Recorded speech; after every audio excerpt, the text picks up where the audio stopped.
Telek. Welcome back, my friends. This is my third video, and today we are going to learn about possessive sentence in first person. This case is formed by addition of particle "yi" to personal pronoun "nga" to denote something relating to or something belonging to. We have nga, which is first person personal pronoun, and yi, and that is nye, nye. Okay, so our first sentence, nye payul, nye payul.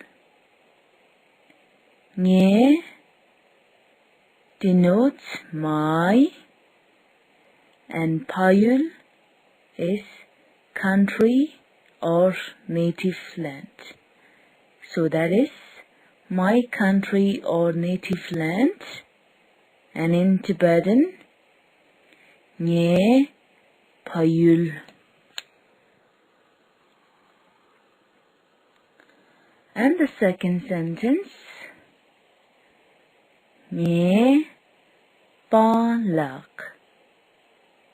Palak is father, my father, nye palak. Likewise, mother, amalak, nye amalak.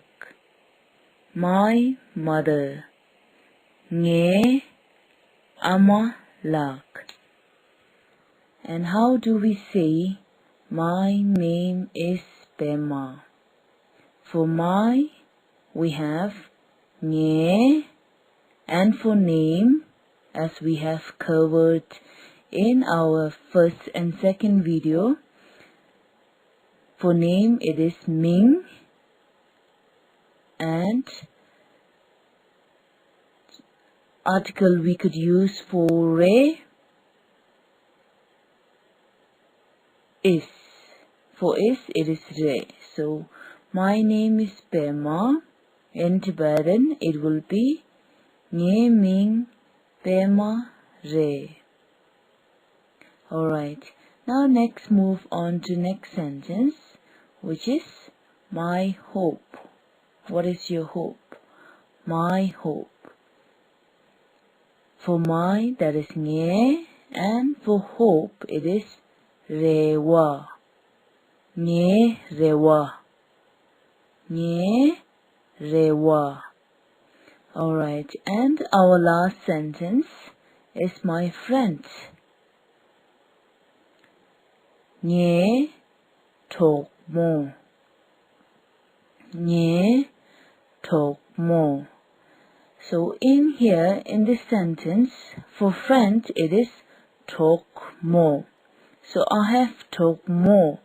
Mo, it's a female gender, and if you want to stress it to a male friend, you could say nye tok po.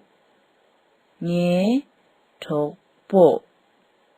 And tok po could be used for both male and female friends, but when it comes to learning to speak in Tibetan, girlfriend or a female reading little bit of Tibetan going forward.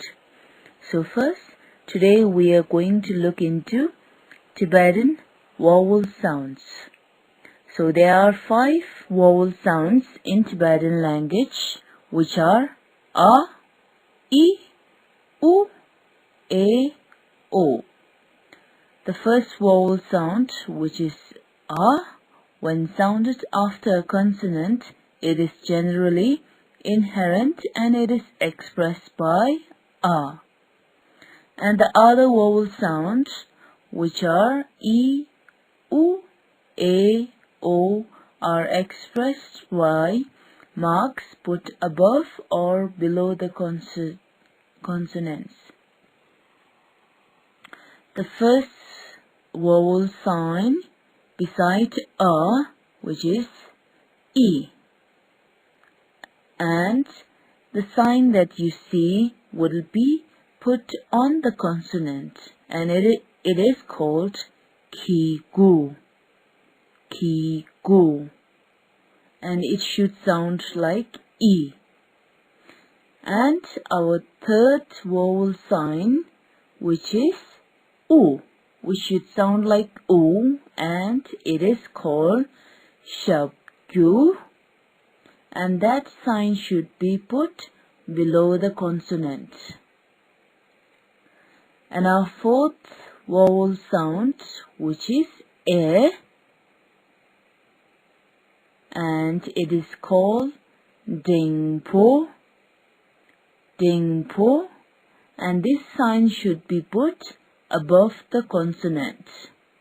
And our final vowel sign, which look like a graphic bird, it should sound like O, and it is called naro, and this sign or marks has to be put above the consonant when adding vowel sign to a consonant. Now let us look to an example. So the first letter of Tibetan alphabet, which is letter K. So let's add the vowel sign to letter K.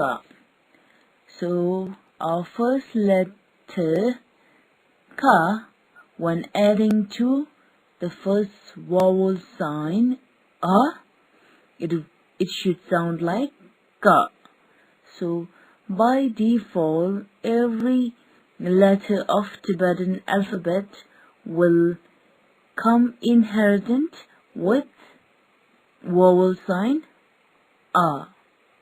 And the second vowel sign, which is E or the ki-gu, when added to letter Ka, it sounds like ki, ki. And you see the E vowel sign is above the consonant. And our third vowel sign, which is U or the shabgyu, it is put below the consonant or below the letter Ka to sound like ku.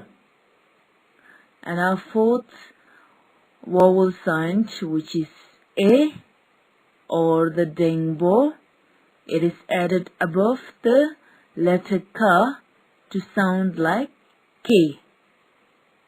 And our final vowel sign, which is letter O, the sound O, it is added above the letter Ka to sound like Ko, Ko. And you see, just after the letter K, I have a sort of full stop at the top. So this is a full stop in Tibetan,